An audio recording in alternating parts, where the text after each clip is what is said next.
সবুজের অভিযানের একজন সদস্য বিক্ষবন্ধু সোমনাথ দত্ত। আজকে আমরা উপস্থিত হয়েছি বর্ধমান শহরের কাছাকাছি প্রায় 10 থেকে 15 কিলোমিটার দূরে বামুনিয়া গ্রামে।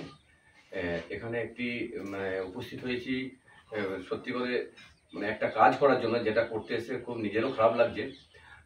কাজটি এমনই একটি কাজ, আপনারা দেখতেই পাচ্ছেন একটা ফুটফুটে বাচ্চা, তার একটি জেনেটিক একটি সমস্যা ধরা পড়েছে, যার ফলে সে হাত ও পায়ের যে একটু সঞ্চালনা একটু কম হচ্ছে। আর এই জন্য একে একটা খুব ক্ষুদ্র উপহার আমাদের তরফ থেকে একটা এই সাইকেলটা ওকে আমরা গিফট করতে এসেছি, যাতে করে ও এটি করে তার আগামী যে কাজকর্ম পড়াশোনা চালিয়ে যেতে পারে। আমাদের মাস্টারমশাই বামুনিয়া প্রাইমারি স্কুলের প্রধান শিক্ষক মহাশয় উনি উদ্যোগ নিয়েছিলেন তার এই ছাত্রটির জন্য, আমাদের কাছে একটি আবেদন জানিয়েছিলেন। তার ফলে আমরা আজকে এখানে ওর জন্য এসেছি। এসে আমাদের যেমন একটি ভালো লাগছে যে সে যদি পড়াশোনা করে তার নিজের পায়ে দাঁড়াতে পারে এবং তার হয়তো আগামীতে তার বাবা মা বা থেকে আরম্ভ করে যারাই আছে তারা অনেকটাই আনন্দ পাবে। এখন যে কষ্টের মধ্যে আছে সেই কষ্ট হয়তো লাঘব করে উপরওয়ালা ঈশ্বর ভগবান আল্লাহ যেই বলুন তাদের দোয়া নিয়ে আশীর্বাদ নিয়ে। আর এই ধরনের রোগ যাতে করে না হয় সেই বিষয়েও আমাদের বিভিন্ন কর্মসূচি অনেক রকম আছে। কারণ যদি ছোটোবেলা থেকেই যদি কোনো রকমভাবে আমরা বিভিন্ন ক্যাম্প করি, হেলথ ক্যাম্পও করি, যাতে করে কারোর কোনো রকম সমস্যা থেকে থাকে সেখানেও আমরা সেই হেলথ ক্যাম্পের মাধ্যমে আগে থেকেই শনাক্ত করা যায়, সে ব্যাপারেও আমরা উদ্যোগী হব। এবং আগামীতে এই ধরনের শিশু যাতে সমাজের বুকে ছুটে বেরিয়ে খেলে হেসে খেলে প্রকৃতির বুকে মায়ের বুকে যেন ঘুরে বেড়াতে পারে, সেই চেষ্টার জন্যই আজকে আমাদের এখানে আসা। আমাদের এনজিও বিভিন্ন সামাজিক কাজকর্মের সাথে যুক্ত, তার মধ্যে এটি একটি। এছাড়াও আমাদের বিভিন্ন বৃক্ষরোপণ, দুস্থদেরকে অন্ন বস্ত্রদান থেকে শুরু করে বিভিন্ন ধরনের প্রোগ্রাম আমরা করে থাকি।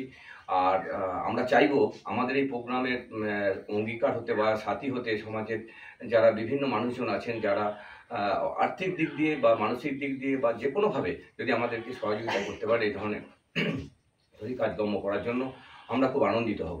আপনারা মনে রাখবেন, এই ধরনের জেনেটিক রোগের একটি মূল কারণ আছে, যেটি হচ্ছে যদি খুব নিকট কোনো ব্যক্তি যদি তারা কোনো রকম পারিবারিক সম্পর্কে জড়িয়ে পড়েন, সেক্ষেত্রে জেনেটিক রোগ হওয়ার সম্ভাবনা বর্তমান রিপোর্টে দেখা যাচ্ছে খুব বেশি। তাই আমরা এখানে কি আমরা জানি না কোন ঘটনা থেকে হয়েছে।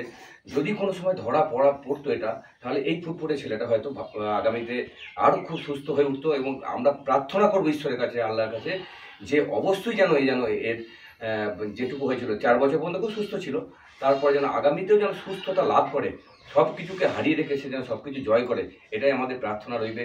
এবং আমাদের আশাটা সার্থক হবে যদি সে সত্যি নিজের পায়ে দাঁড়িয়ে বলতে সে নিজেকে পড়াশোনা করে বা নিজেকে যদি এগিয়ে নিয়ে যায়। আমরা দেখেছি স্টিফেন হকিন্স, তার শুধুমাত্র চোখের যে নার্ভ সেটু কাজ করতো, বাদ বাকি কোনো না ব্রেন কাজ করতো, আর কোনো কিছু কাজ করতো না, তার সত্ত্বেও সে বিশ্বখ্যাত বিজ্ঞানী হয়েছিলেন। তাই আজকে আলামিনকে আমরা বলবো, তুমিও সেই পথে এগিয়ে চলো, বাবা মার মুখ উজ্জ্বল করো এবং সমাজের মুখ উজ্জ্বল করো, একজন উজ্জ্বল নক্ষত্র হয়ে এই প্রকৃতিতে বেঁচে থাকো।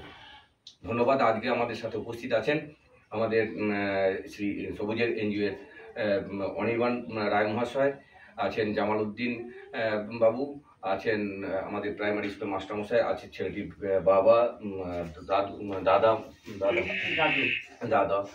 দাদু, সবাই রয়েছেন, অনেক রিলেটিভ আছেন। আমি বিক্ষবন্ধু সোমনাথ দত্ত তার সাথে আছি। অসংখ্য ধন্যবাদ। সকলে সুস্থ থাকুন, ভালো থাকুন, আনন্দে থাকুন।